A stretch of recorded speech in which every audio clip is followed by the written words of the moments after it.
श्री गणेशाय नमः।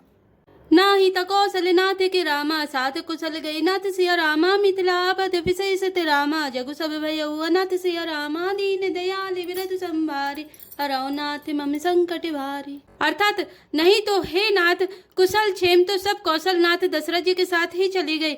उनके चले जाने से यूं तो सारा जगत ही अनाथ स्वामी के बिना असहाय हो गया, किंतु मिथिला और अवध तो विशेष रूप से अनाथ हो गए। कौशल्यपति गति सुनी जन कौरा, भे सब लोग शोक बस वौरा। जय देखे ते समय विदेहु, नामु सत्य अस लागे न केहू। अर्थात अयोध्या नाथ की गति, दशरथ जी का मरण सुनकर जनकपुर वासी सभी लोग शोक बस बावले हो गए, सुध बुध भूल गए। उस समय जिन्होंने विदेह को शोक मग्न देखा, उनमें से किसी को ऐसा न लगा कि उनका विदेह देह अभिमान रहित नाम सत्य है, क्योंकि देह अभिमान से शून्य पुरुष को शोक कैसा। रानी को चाली सुनत नर पालय, सूज न कछु जस मनि बिनु ब्यालय। भरत राज रघुवर वनवासु, भा मिथिले सहि हृदय हरासु। अर्थात रानी की कुचाल सुनकर राजा जनक जी को कुछ सूझ न पड़ा, जैसे मणि के बिना सांप को नहीं सूझता। फिर भरत जी को राज्य और श्री रामचंद्र जी को वनवास सुनकर मिथिलेश्वर जनक जी के हृदय में बड़ा दुख हुआ। नृप बूझे बुद्धि सचिव समाजो, कहूँ विचारी उचित का आजो। समुझे अवध असमंजस दो, चले कि रहे न कहे कछु को। अर्थात राजा ने विद्वानों और मंत्रियों के समाज से पूछा कि विचार कर कहिए, आज इस समय क्या करना उचित है। अयोध्या की दशा समझकर और दोनों प्रकार से असमंजस जानकर चलिए या रहिए। किसी ने कुछ नहीं कहा।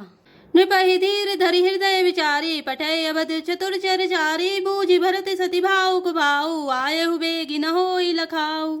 अर्थात जब किसी ने कोई सम्मति नहीं दी, तब राजा ने धीरज धर हृदय में विचार कर 4 चतुर गुप्तचर जासूस अयोध्या को भेजे और उनसे कह दिया कि तुम लोग श्री राम जी के प्रति भरत जी के सद्भाव, अच्छे भाव, प्रेम या दुर्भाव, बुरा भाव, विरोध का यथार्थ पता लगाकर जल्दी लौटाना, किसी को तुम्हारा पता न लगने पावे। गए अवध चर भगत गति रामा, बूझी देखी कर तू तिसिया रामा। चले चित्रकूट भरतु रामा, चार चले तेरे हो तिसिया रामा। दीन दयाल विरत संभारे, हरौ नाथ मम संकट भारी। अर्थात गुप्तचर अवध को गए और भरत जी का ढंग जानकर और उनकी करनी देखकर जैसे ही भरत जी चित्रकूट को चले, वे तिरहुत मिथिला को चल दिए। दूत अन्याय भरत कई करनी, जनक समाज जथा मति भरनी। सुनी गुर परिजन सचिव महीपति, भे सब सोच स्नेह विकल अति। अर्थात गुप्त दूतों ने आकर राजा जनक जी को सभा में भरत जी की करनी का अपनी बुद्धि के अनुसार वर्णन किया। उसे सुनकर गुरु, कुटुंबी, मंत्री और राजा सभी सोच और स्नेह से अत्यंत व्याकुल हो गए। धरि धीरजु करि भरत बड़ाई, लिए सुभट साहनी बुलाई। घर पुर देश राखी रखवारे, है गए रथ बहुजान सवारे। अर्थात फिर जनक जी ने धीरज धरकर और भरत जी की बड़ाई करके अच्छे योद्धाओं और साहनियों को बुलाया। घर, नगर और देश में रक्षकों को रखकर घोड़े, हाथी, रथ आदि बहुत सी सवारियां सजवाईं।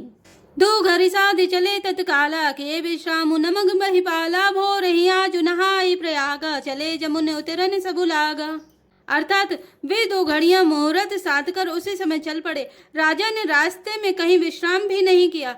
आज ही सवेरे प्रयागराज में स्नान करके चले हैं।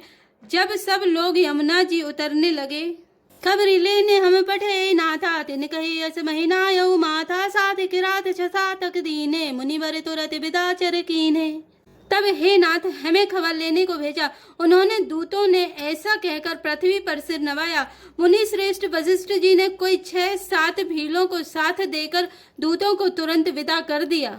सुनत जनक आगमनु सबु रामा, हर से अवध समाजु सिया रामा। रघुनंदन ही सकुच बड़ रामा, सोच विवश सुर राजु सिया रामा। दीन दयाल विरत संभारे, हरौ नाथ मम संकट भारे। अर्थात जनक जी का आगमन सुनकर अयोध्या का सारा समाज हर्षित हो गया। श्री राम जी को बड़ा संकोच हुआ और देवराज इंद्र तो विशेष रूप से सोच के बस में हो गए। गरई गलानी कुटिल कह के, काहि कहे कहि दूषणि देई। अस मन आनी मुदित नर नारी, भयउ बहोरी रह वितिन चारी। अर्थात कुटिल कह कई मन ही मन गलानी, पश्चाताप से गली जाती है। किससे कहें और किसको दोष दें।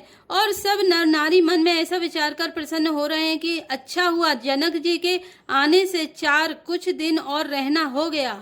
यही प्रकार गतिबा सरसो, प्रात नहाय लाग सबको। करि जनु पूजहि नर नारी, गणप गौरी त्रिपुरारी तमारी। अर्थात इस तरह वह दिन भी बीत गया। दूसरे दिन प्रातःकाल सबको स्नान करने लगे।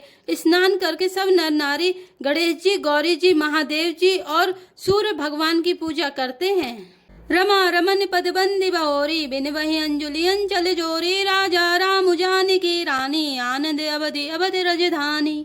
अर्थात फिर लक्ष्मीपति भगवान विष्णु के चरणों की वंदना करके दोनों हाथ जोड़कर आंचल पसार कर विनती करते हैं कि श्री राम जी राजा हो, जानकी जी रानी हो तथा राजधानी अयोध्या आनंद की सीमा होकर सुबह से बसऊ फिर सहित समाजा, भरत ही राम करहु जो राजा, ऐ सुख सुधा सींच सब काहू, देव देहु जग जीवन लाहू।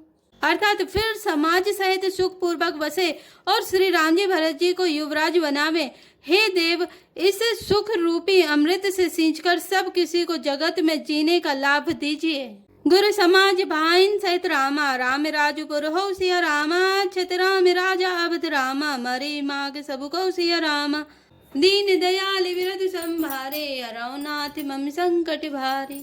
अर्थात गुरु समाज और भाइयों समेत श्री राम जी का राज्य अवधपुर में हो और श्री राम जी के राजा रहते ही हम लोग अयोध्या में मरे, सब कोई यही मांगते हैं।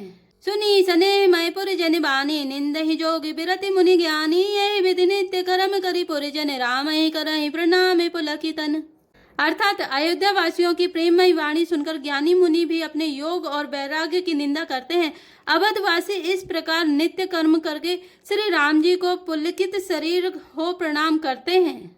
ऊंच नीच मध्यम नर नारी, लहै दरसु निज निज अनुहारी, सा विधान सभी सनिमान ही, सकल सराहते कृपा निधान ही। अर्थात ऊंच नीच और मध्यम सभी श्रेणियों के स्त्री पुरुष अपने अपने भाव के अनुसार श्री राम जी का दर्शन प्राप्त करते हैं। श्री रामचंद्र जी सावधानी के साथ सबका सम्मान करते हैं और सभी कृपा निधान श्री रामचंद्र जी की सराहना करते हैं।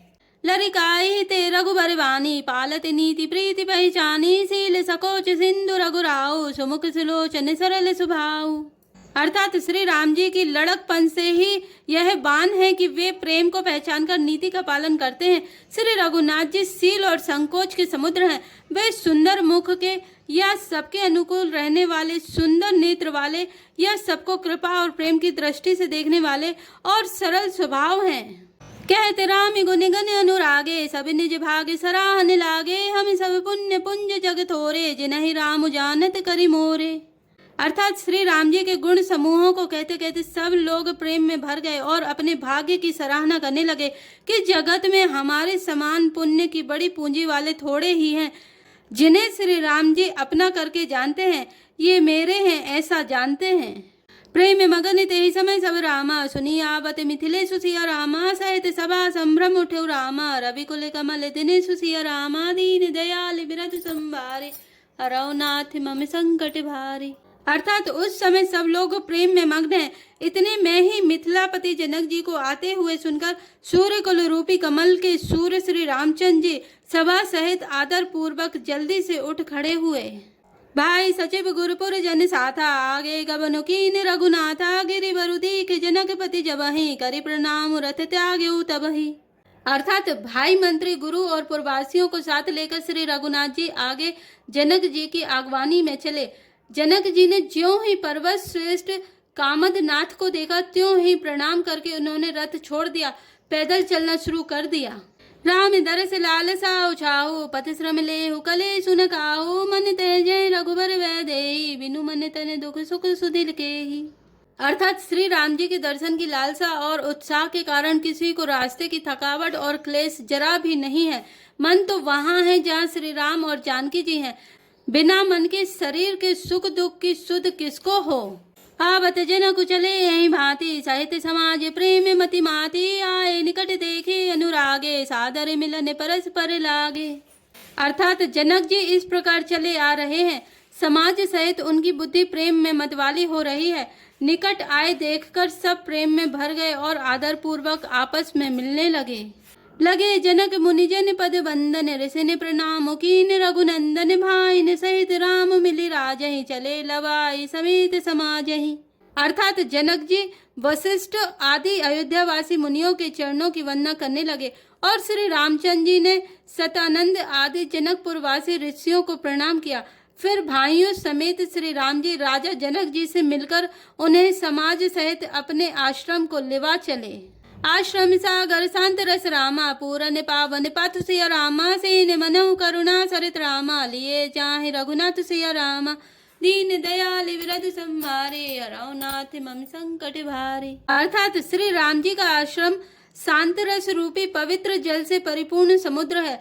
जनक जी की सेना समाज मानो करुण रस की नदी है, जिसे श्री रघुनाथ जी उस आश्रम रूपी शांत रस के समुद्र में मिलाने के लिए लिए जा रहे हैं। जय श्री राम, जय जय हनुमान।